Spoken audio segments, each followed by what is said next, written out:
चलिए अब आपको सीधा उत्तर प्रदेश के बस्ती लिए चलते हैं, जहां पर सीएम योगी पहुंचे हुए हैं।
तो बस्ती दौरे पर हैं सीएम योगी आदित्यनाथ। सरस्वती देखिए भूमि पूजन और शिलान्यास कार्यक्रम है वहाँ पर, तो बस्ती दौरे पर पहुँचे हुए हैं।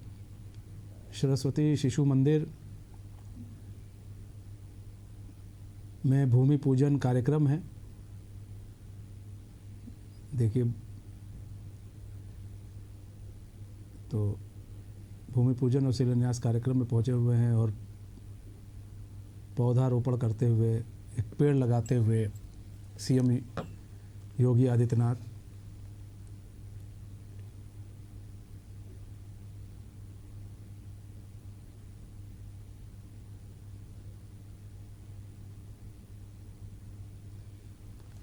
तो सरस्वती शिशु मंदिर में भूमि पूजन कार्यक्रम और ऐसे में सीएम योगी आदित्यनाथ पहुंचे हुए हैं और अब देखिए एक पेड़ लगाते हुए, वो पेड़ को लगाया, फिर उसको पानी दे रहे हैं सीएम योगी।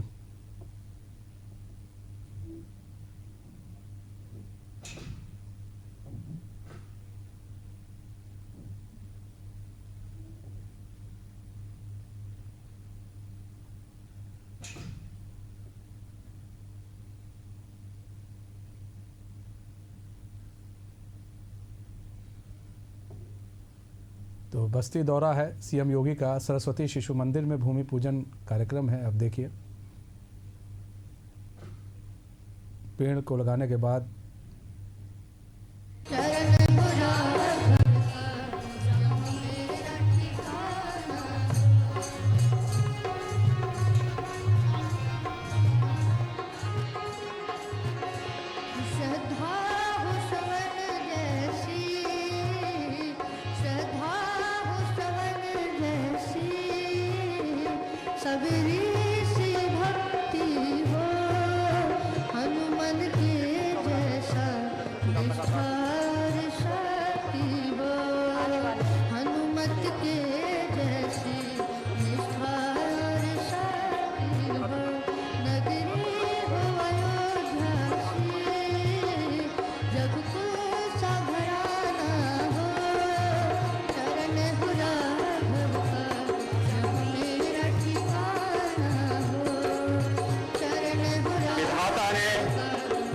सृष्टि का निर्माण किया है, उस सृष्टि में हम सभी बहुत परम सौभाग्यशाली हैं कि हम सभी यहाँ पर भारत की इस पावन भूमि पर जन्म लिए हैं और वशिष्ठ नगरी के इस पावन भूमि पर हमारा जन्म हुआ है।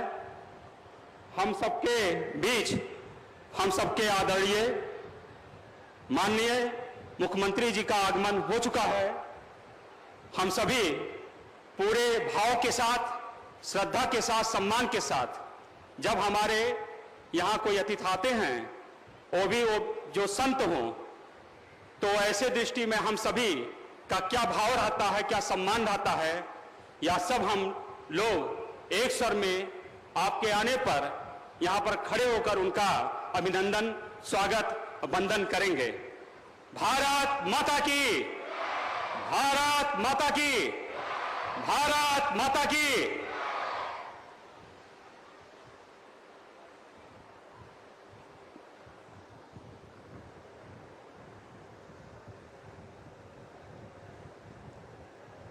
विद्या भारती शिक्षण संस्था, जिसका उद्देश्य व्यक्ति निर्माण, भारतीय मूल, भारतीय संस्कृति, भारत भारतीयता, भारत भक्ति को एक छात्र में सिंचित करने का कार्य करती है।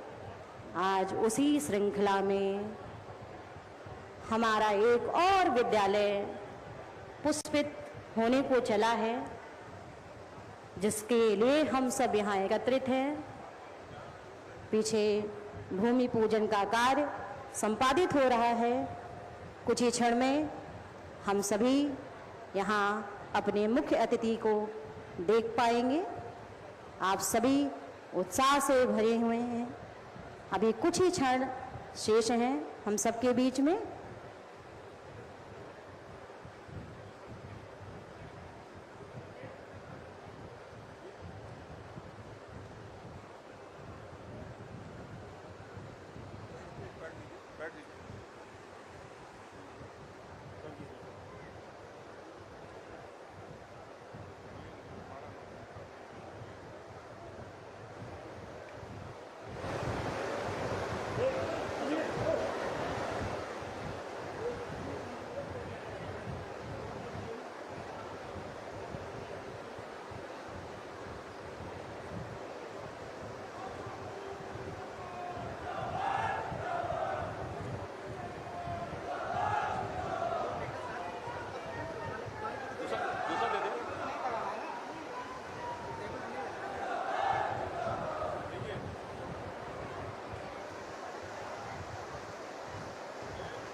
सभी महानुभाव, छात्र छात्राएं,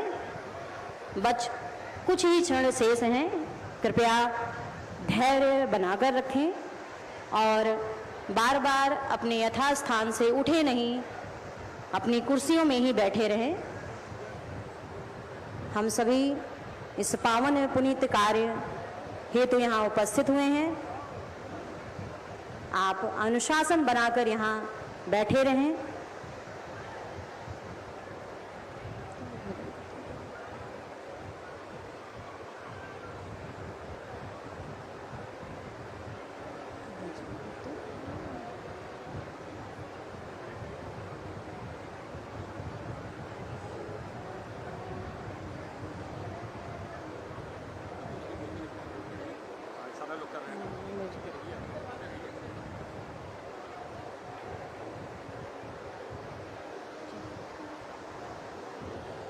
भारत माता की, भारत माता की, भारत माता की। विद्या भारती अखिल भारतीय शिक्षा संस्थान जो 1920 खिलाफत आंदोलन के पश्चात पूजनीय डॉक्टर साहब बलराम हेडगेवार जी की मानसिक स्थिति, लियाकत अली बंधुओं के वंदे मातरम के बहिष्कार के पश्चात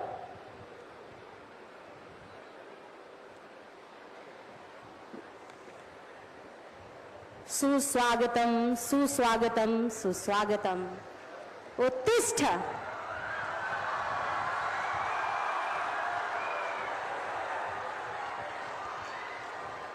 हर्षित हृदय से आवाहन। और उस दिशा में एक प्रयास होता है। आप देखते होंगे सरकार हर साल अपना बजट प्रस्तुत करती है, हर वर्ष बजट प्रस्तुत करती है, लेकिन सरकार के बजट में एक विजन होता है। विजन क्या होता है? सरकार के बजट का विजन होता है हमें एक वर्ष के लिए तो कार्यक्रम बनाने ही होते हैं, 1 वर्ष के बाद 5 वर्ष के लिए क्या, आगामी 10 वर्ष के लिए क्या, आगामी 25 वर्ष की क्या योजना इस बजट में होगी, यह भी उसके साथ तय करना होता है। और वैसे ही प्रधानमंत्री मोदी जी ने देशवासियों के सामने 25 वर्ष की एक रूपरेखा 2022 में तय की थी। उन्होंने कहा था भारत को विकसित भारत बनाना है, लेकिन विकसित भारत कब बनेगा? उन्होंने कहा था विकसित भारत तब बनेगा जब भारत इन 5 प्राणों को अपने जीवन का हिस्सा बनाएगा। कौन से 5 प्रण? उन्होंने कहा कि हमें अपनी विरासत का सम्मान करना होगा। देखिए, विरासत का सम्मान क्या?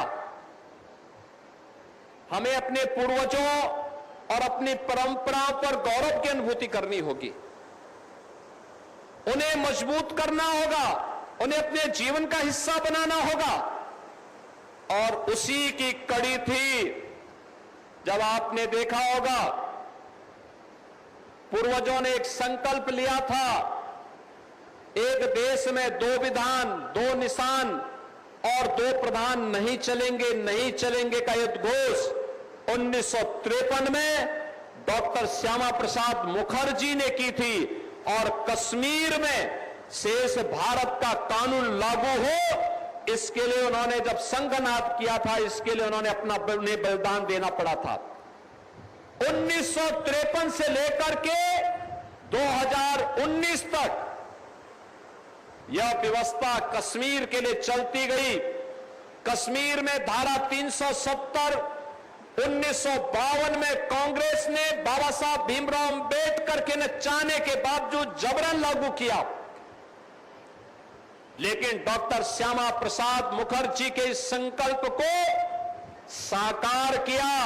एक देश में 2 प्रधान, 2 निशान, 2 विधान नहीं चलेंगे, यह साकार किया प्रधानमंत्री मोदी जी ने जब कश्मीर में धारा 370 को समाप्त करके कश्मीर से आतंकवाद और किसी भी प्रकार के भारत विरोधी गतिविधियों की सभी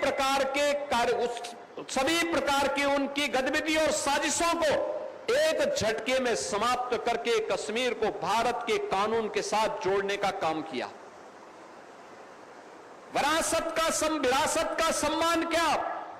यही है जो आपने देखा होगा 500 वर्षों का इंतजार जब समाप्त होता है, अयोध्या में रामलला का भव्य मंदिर का निर्माण होता है।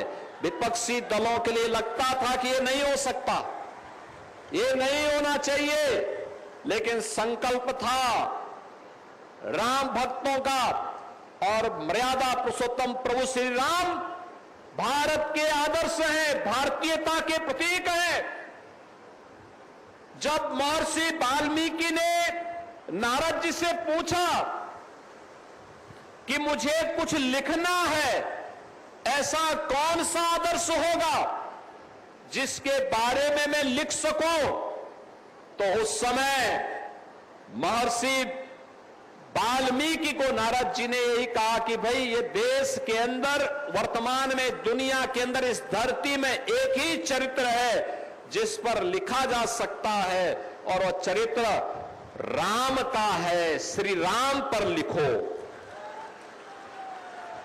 और उन्होंने उस समय क्या लिखा, कहां से शुरुआत की? उन्होंने एक शुरुआत की रामो विग्रहवान धर्म, यानी राम स्वयं में धर्म है, धर्म के जो गुण हैं वे राम में साक्षात हैं। और वहीं पर रामायण जैसा दुनिया का सर्वश्रेष्ठ महाकाव्य महर्षि वाल्मीकि ने हमें दिया। हमें महर्षि वाल्मीकि की विरासत पर गौरव की अनुभूति है, हमें प्रभु राम की विरासत पर गौरव की अनुभूति है, हमें लीलाधारी श्री कृष्ण की परंपरा पर गौरव की अनुभूति है। हमने भारत के उन महापुरुषों के लिए जिन्होंने भारत के लिए योगदान दिया, भारतीयता के लिए अपना बलिदान दिया, देश की आजादी के लिए और स्वतंत्र भारत में भारत की सीमाओं की रक्षा करते हुए जिन्होंने अपने आप को बलिदान कर दिया, वे सभी हमारे लिए आदर्श हैं। उन सबका सम्मान करना और उनकी विरासत का संरक्षण करना, ये हर भारतीय का दायित्व है। प्रधानमंत्री जी ने इस विरासत के सम्मान करने के साथ हर भारतीय को जोड़ने की बात की। गुलामी के अंशों को सर्वथा समाप्त करना, याद रखना, एक प्रवृत्ति सी खड़ी हो गई थी।